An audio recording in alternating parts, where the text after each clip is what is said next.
Você trouxe a Bíblia? Mostra aí a palavra. Bíblia Sagrada, aqui se prega a Bíblia. Encontre aí rapidamente Gênesis capítulo 22. O nosso assunto é Deus proverá. Queria agradecer a Deus porque nós temos a igreja hiperlotada. Queria saudar umas poucas pessoas, além de todos vocês, claro. O pastor Jonathan e a sua esposa Priscila, missionários da Ucrânia, indo agora como missionários para o Quênia. Cumprimentar a Mayra Araújo, que está de volta. E também o meu amiguinho, o Dudu, o Eduardo Amorim. Eu tinha uma coisa assim muito feliz, minha, pessoal, que eu queria compartilhar com vocês. Estou quase em dúvida se compartilho, viu, doutora Cristina? Mas vocês também têm que se alegrar, não é? Um dia desses, o doutor Milton Torres, que é um dos nossos professores, ele fez parte de uma banca examinadora na Universidade Federal de Minas Gerais. Não é a nossa universidade, ok? É uma universidade federal. E um aluno de mestrado postou uma tese e ele estudou 3 pregadores, os sermões desses pregadores. E eu fui um desses pregadores. Ele coletou todos os meus sermões que estão espalhados pela internet, computadorizou tudo para ver o que é que eu falo nos sermões. E se você quiser se alegrar comigo, porque eu sou o primeiro a dizer que aqui se prega a palavra, olha o resultado. Vou repetir, não é a nossa universidade. Eu nem sei quem é o aluno. Dr. Milton Torres nos passou a seguinte informação: as palavras que o pastor Estina mais usa no sermão, em ordem. Primeiro, Deus. Depois, Jesus. E depois, vida. E um pouquinho depois, Bíblia. E aí o pastor Mauro, que é um dos nossos pastores aqui, ele olhou para mim e falou assim: isso é um verdadeiro atestado de competência. Eu fiquei feliz não por ser escolhido para ser estudado. Eu fiquei feliz pelo resultado, porque nem eu mesmo sabia que eu usava tanto a expressão Deus, tanto a expressão Jesus, que é muito mais do que expressão, são nomes da divindade, e vida.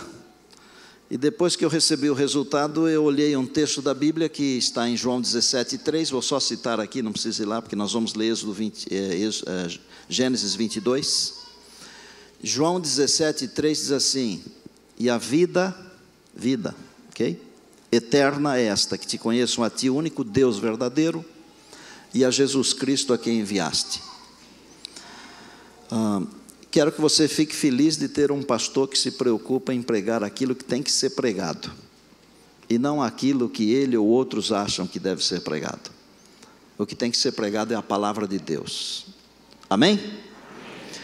Gênesis 22, a partir do verso número 1. Deus colocou, depois destas coisas, Abraão à prova, e disse: Abraão, e ele respondeu: eis-me aqui. E acrescentou Deus: toma teu filho, teu único filho, Isaque, a quem amas, e vai-te à terra de Moriá e oferece-o ali em holocausto sobre um dos montes que eu te mostrarei. Levantou-se, pois, Abraão de madrugada, e tendo preparado o seu jumento, tomou consigo 2 dos seus servos e a Isaque seu filho, rachou lenha para o holocausto e foi para o lugar que Deus lhe havia indicado. Ao 3º dia, erguendo Abraão os olhos, viu o lugar de longe. Então disse aos servos: esperai aqui, fiquem aqui com o jumento, e eu e o rapaz iremos até lá, e havendo adorado, voltaremos para junto de vós. Tomou Abraão a lenha do holocausto, colocou-a sobre Isaque seu filho. Ele, porém, levava nas mãos o fogo e a faca, o cutelo. E assim caminhavam ambos juntos. Quando Isaque disse a Abraão seu pai: meu pai, respondeu Abraão: eis-me aqui, meu filho. Perguntou-lhe Isaque: eis o fogo e a lenha. Perceba que ele não falou da faca, né? Mas onde está o cordeiro para o holocausto? Que a faca não era mais importante, o mais importante era o cordeiro. Respondeu-lhe Abraão: Deus proverá para si, meu filho, o cordeiro para o holocausto. E seguiam ambos juntos, repetindo. Chegaram ao lugar que Deus lhe havia designado. Ali edificou Abraão um altar. Sobre ele colocou a lenha, amarrou Isaque seu filho, e o deitou sobre o altar, sobre a lenha. Estendendo a mão, tomou o cutelo para imolar o filho. Mas do céu lhe bradou o anjo do Senhor, dizendo: Abraão, Abraão. E ele respondeu: eis-me aqui. Então lhe disse: não estendas a mão sobre o rapaz, e nada lhe faças, pois agora sei que temes a Deus, porque não me negaste o teu filho, o teu único filho. Tendo Abraão erguido os olhos, viu atrás de si um carneiro preso pelos chifres entre os arbustos.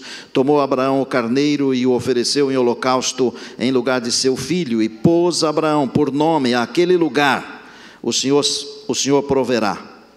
Daí dizer-se até o dia de hoje: no monte do Senhor se proverá. O texto começa dizendo: depois destas coisas. Que coisas?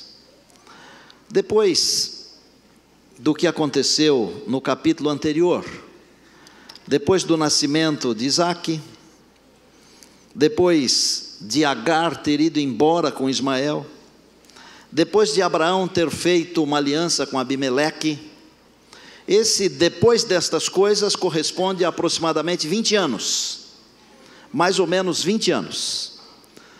Então a Bíblia poderia dizer assim: 20 anos depois.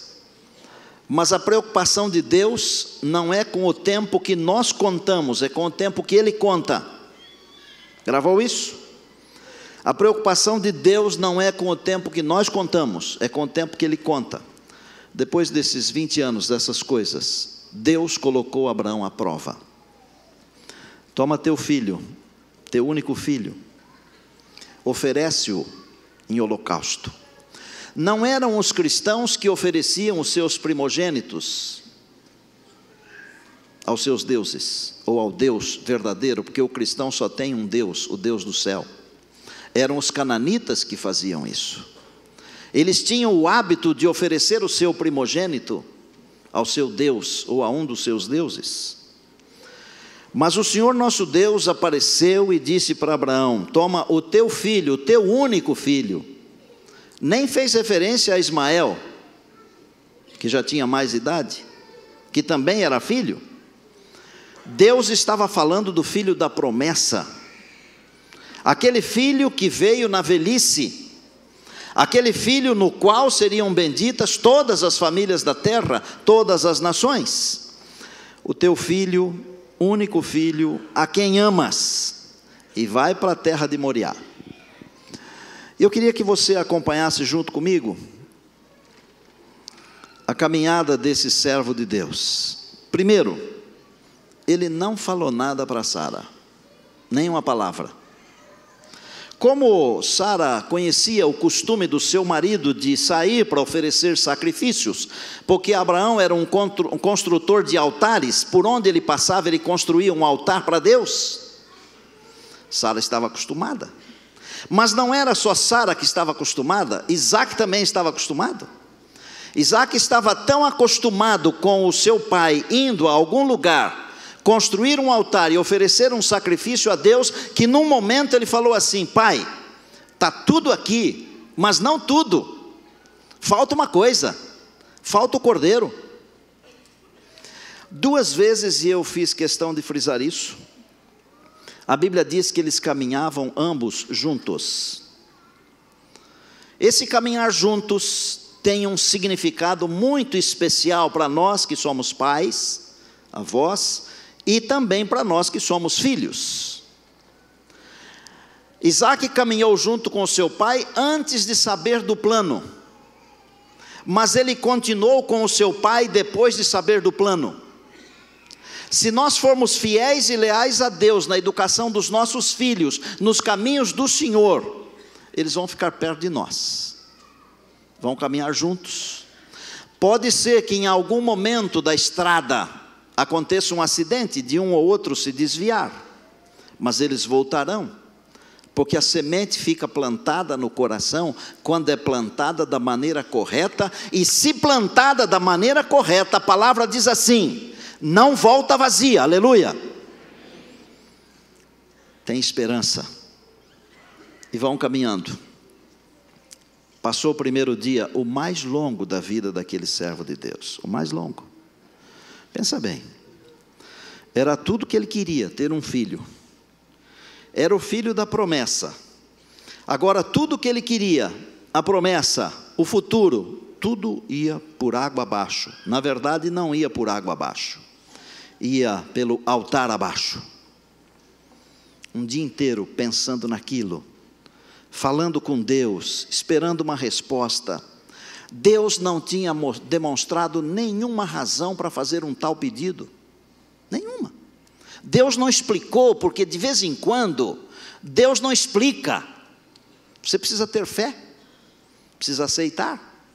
Se Deus tivesse explicado, talvez teria sido mais fácil, mas Deus não explicou, não deu razão, não argumentou. Os servos se deitaram na primeira noite, Isaque também, eles dormiram, mas Abraão não dormiu. Ele passou a noite em oração, esperando que em algum momento Deus falasse alguma coisa, mas Deus não falou nada, nada. Às vezes nós temos que aprender a conviver com um Deus que também fica em silêncio. Deus fala, mas de vez em quando ele fica em silêncio. E quando Deus fica em silêncio, é pior do que quando ele diz não. É pior do que quando ele diz espere um pouco. E muito pior do que quando ele diz sim, evidentemente. No passado, os pregadores, nós ensinávamos que Deus responde às nossas orações de 3 maneiras. Sim, não, espere um pouco. Mas não é verdade. Há 4 maneiras. Silêncio é a 4ª. E Deus ficou em silêncio. Amanheceu o segundo dia, começaram a jornada, e foram.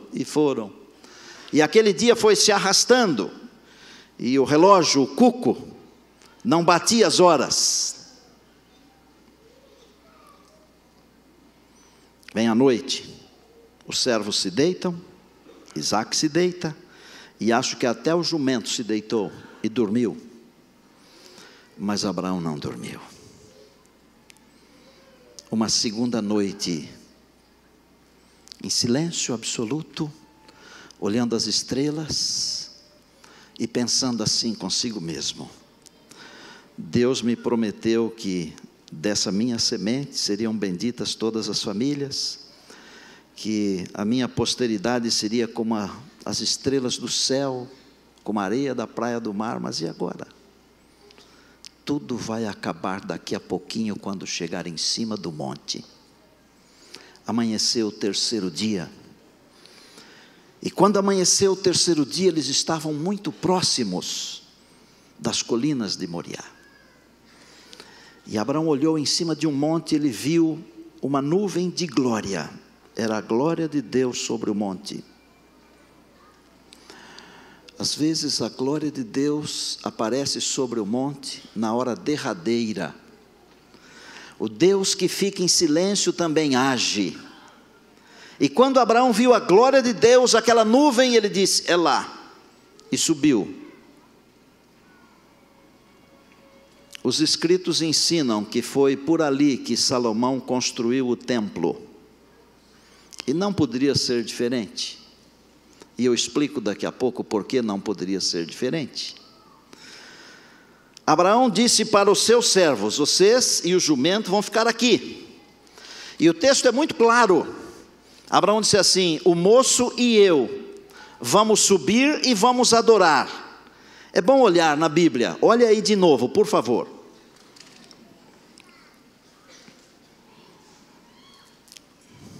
Parte do verso 5: esperai aqui com o jumento, eu e o rapaz iremos até lá, e havendo adorado, voltaremos para junto de vós. O que ia na mente e no coração desse servo de Deus? para usar o verbo no plural. Eu vou matar o meu filho, mas nós voltaremos, os dois voltaremos. Aí quando você lê Hebreus, você descobre que Abraão cria na ressurreição, e que ele pensava em seu coração: Deus é fiel no que promete, Deus não vai me decepcionar. Se eu matar o meu filho lá em cima, Deus vai ressuscitá-lo. E não tinha havido ressurreição até aquele dia. Era uma coisa nova. Acreditar em coisas novas não é fácil. Abraão subiu a montanha. Chegaram lá em cima, no lugar que Deus havia designado. E é bom que aprendamos, como filhos e filhas de Deus, uma coisa: nós temos que seguir a ordem de Deus como ela é. As ordens de Deus, elas não devem ser adaptadas por nós, pela nossa mente, pelo nosso coração. Nós temos que seguir as coisas de Deus da maneira como Deus nos orientou.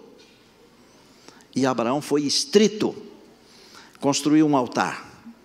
Se foi de pedra, se foi de terra, se foi de alguma outra coisa, isso não leva ao caso agora. Colocou a lenha sobre o altar. E nesta hora, o filho diz assim: pai, ele não foi deselegante, embora tivesse só 20 anos e o pai 120 aproximadamente. Ele foi muito cuidadoso. Ele não disse: pai, você esqueceu, pai, você errou. Não.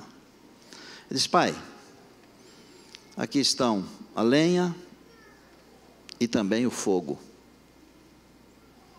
mas onde está o cordeiro para o holocausto? Pai, pergunto a você: os seus filhos conhecem a sua religiosidade? Não vou falar de religião, tá? Os seus filhos conhecem a sua vida espiritual? Os seus filhos sabem no que é que você acredita? Os seus filhos sabem como é que você adora?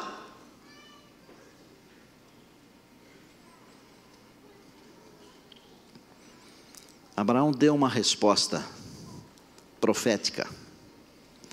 E ele disse assim: Deus proverá para si, meu filho, o cordeiro para o holocausto.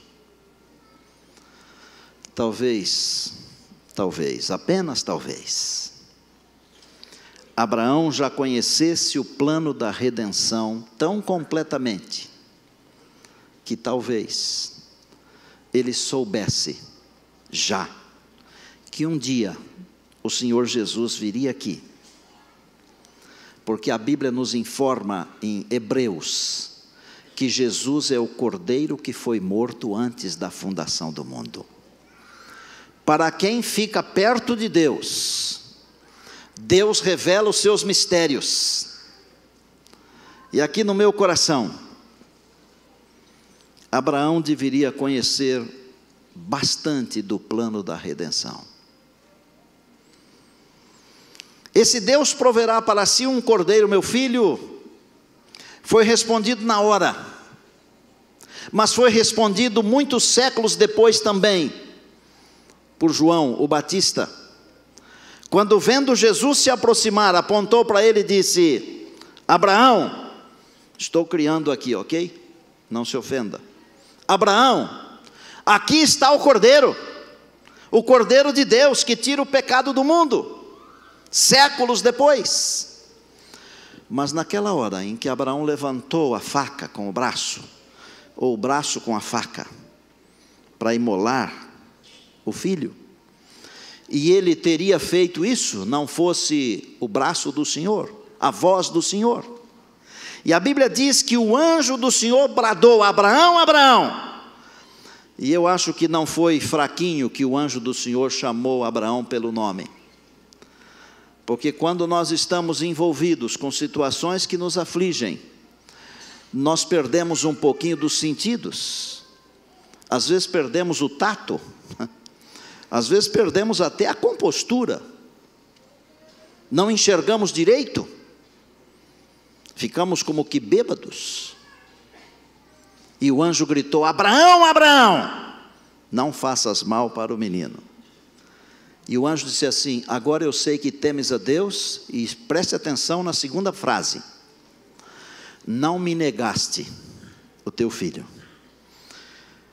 Os estudiosos ensinam o seguinte: quando aparece na Bíblia a expressão o anjo do Senhor, com o artigo o anjo do Senhor, é uma referência à divindade, e provavelmente a Jesus Cristo, o Deus que é Filho, porque nós cremos no Deus Pai, no Deus Filho e no Deus Espírito Santo.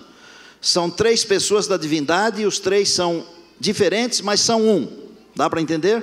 Se não entender, não faz mal, tenha fé, vai ser salvo. Porque as coisas de Deus, elas não podem ser entendidas completamente pela mente humana. Mas nós cremos num Deus que é Pai, num Deus que é Filho e num Deus que é Espírito Santo. No Novo Testamento não aparece o anjo do Senhor. Em todo o Antigo Testamento o anjo do Senhor aparece. No Novo Testamento ele não aparece. Por quê? Por causa da encarnação de nosso Senhor e Salvador Jesus Cristo. Porque agora aquele que é o anjo do Senhor, o Senhor Jesus, agora ele se fez carne. Um anjo do Senhor, o Senhor Jesus. E quando Abraão abaixou a mão, eu acho que a primeira coisa que ele fez foi passar a mão no rosto. Ele não tinha um lenço como o meu, que tem o N de Neumoel, mas ele passou, enxugou o suor daquela manhã calorenta, enxugou as lágrimas, abraçou o filho que estava amarrado em cima da lenha. Sabe quando você abraça uma pessoa numa cama de hospital, uma pessoa que você ama? Se a pessoa está viva, é muito bonito ver esse abraço. Mas se a pessoa está morta, é muito triste ver esse abraço. Abraão abraçou o filho vivo, em cima da lenha, antes de desamarrá-lo. Quando ambos se levantaram, ele olhou para trás e havia um cordeiro. O cordeiro estava preso pelos chifres. Ele pegou o cordeiro e o imolou no lugar do Isaque. E ele cumpriu a promessa que havia feito aos seus servos: o moço e eu vamos subir, adorar e voltaremos. E eles voltaram. Queria que você olhasse para essa mesma cadeia de montanhas.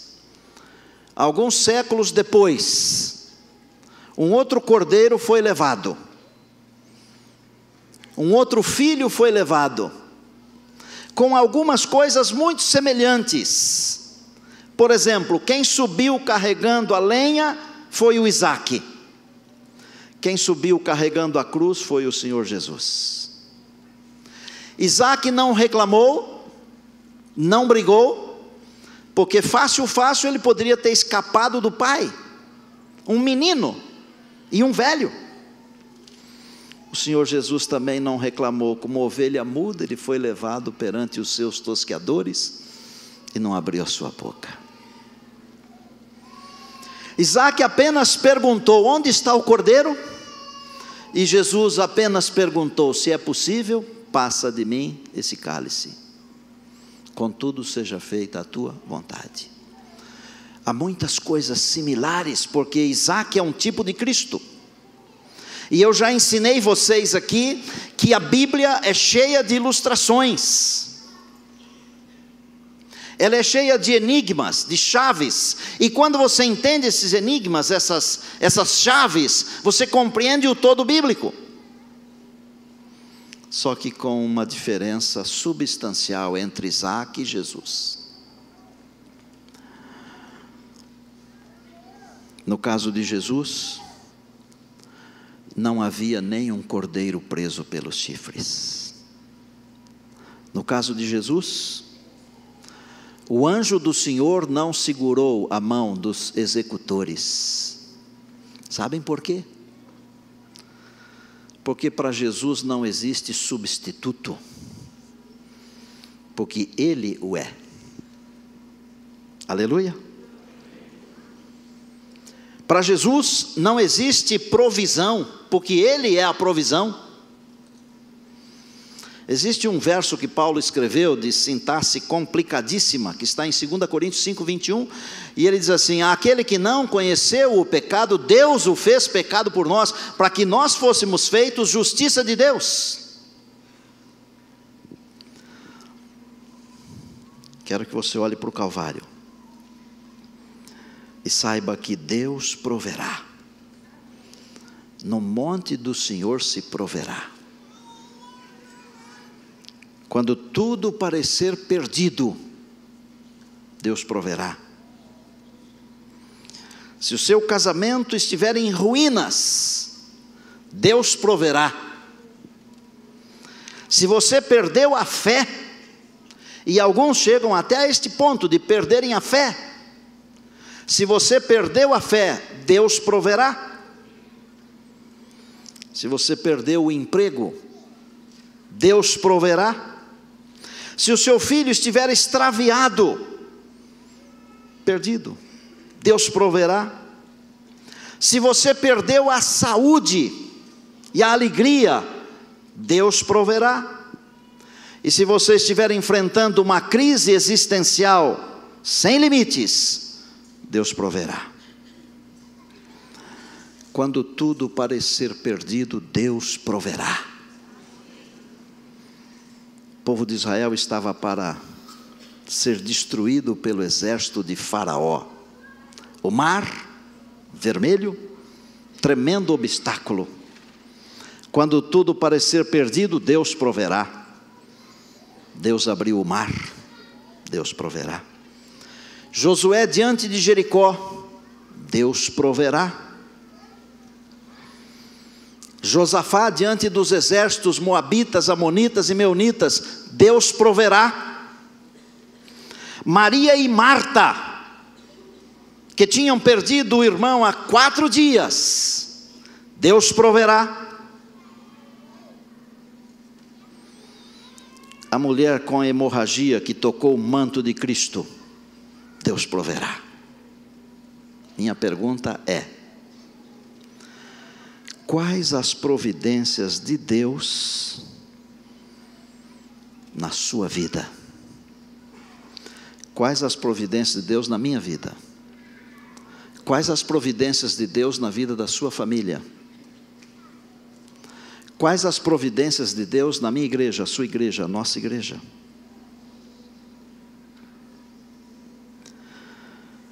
Eu sou testemunha de que Deus proverá. Quantas vezes eu tenho percebido na minha vida pessoal, familiar, ministerial, que Deus proverá. Há coisas que eu não sei fazer. Eu não sei. Mas eu sei que Deus proverá. Há coisas que eu não posso fazer.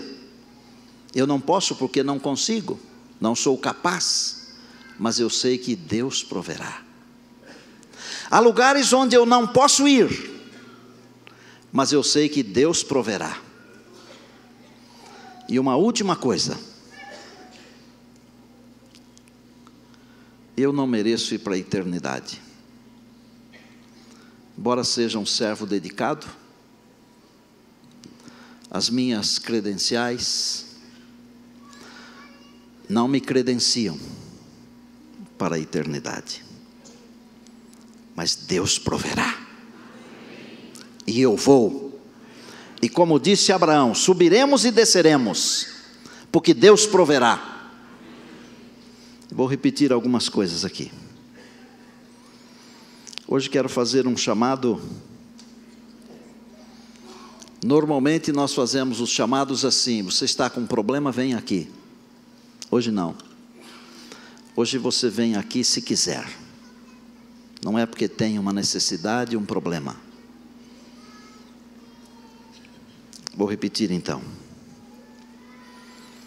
Quando tudo parecer perdido, Deus proverá. No casamento, Deus proverá. Se perdeu a fé, Deus proverá. Se perdeu o emprego, Deus proverá. Se o filho está extraviado, Deus proverá. Se perdeu a saúde e a alegria, Deus proverá. E na maior crise existencial da vida, Deus proverá. Há uma coisa que eu não falei, mas eu não posso deixar de falar. Esse assunto de Deus pedir essa prova para Abraão é um assunto tão significativo. Escutem, jovens queridos, tão significativo, irmãos e irmãs, que todo o universo passou a observar quando Deus apareceu e falou para o Abraão: toma o teu filho, o teu único filho, a quem amas, e oferece em holocausto a mim num monte que eu te mostrarei. O universo todo. E sabem por que o universo todo olhou? Porque até aquele dia, escute, muitos seres santos, até aquele dia, muitos seres santos não entendiam bem o plano da redenção. Mas quando eles viram o Abraão subindo a montanha, levando Isaque, e quando eles viram um cordeiro preso pelos chifres, eles entenderam que o plano da salvação envolve um cordeiro que foi morto desde antes da fundação do mundo. Às vezes você poderá não entender algum pedaço da sua vida, mas pode ser que outras pessoas ou outros seres estejam entendendo. Por exemplo, às vezes nós não entendemos por que as pessoas não nos entendem. Lembra daquele começo? Tinha uns que não entendiam, né? E nós que estamos fazendo as coisas e com o coração fazendo para Deus, nós não entendemos por que as pessoas não entendem. Mas hoje, quando nós olhamos, pastor Moura, obrigado mais uma vez, viu?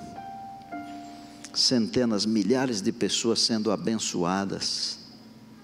Dá para entender hoje, né? Obrigado, Eliane. Deus abençoe muito vocês, viu?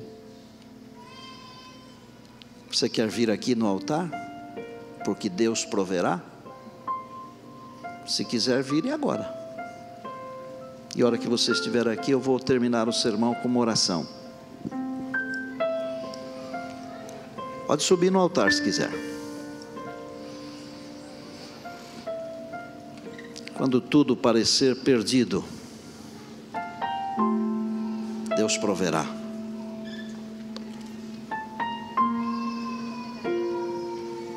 Eu não falei para vocês, nós estamos enfrentando um problema de energia hoje aqui, tanto que as luzes não estão ligadas, vocês perceberam, né? E quando eu fui informado, e eu disse para Deus assim: Senhor, pode faltar energia para a iluminação, pode faltar energia para uma porção de coisas, mas não pode faltar energia para o sermão. Isso é com o Senhor. Perceberam que eu preguei o sermão tranquilamente, sem me preocupar com isso? Porque Deus proverá. No monte do Senhor se proverá. Feche os olhos, Senhor. Mais uma vez, obrigado por todas as provisões na nossa vida, na vida da igreja, na história do teu povo.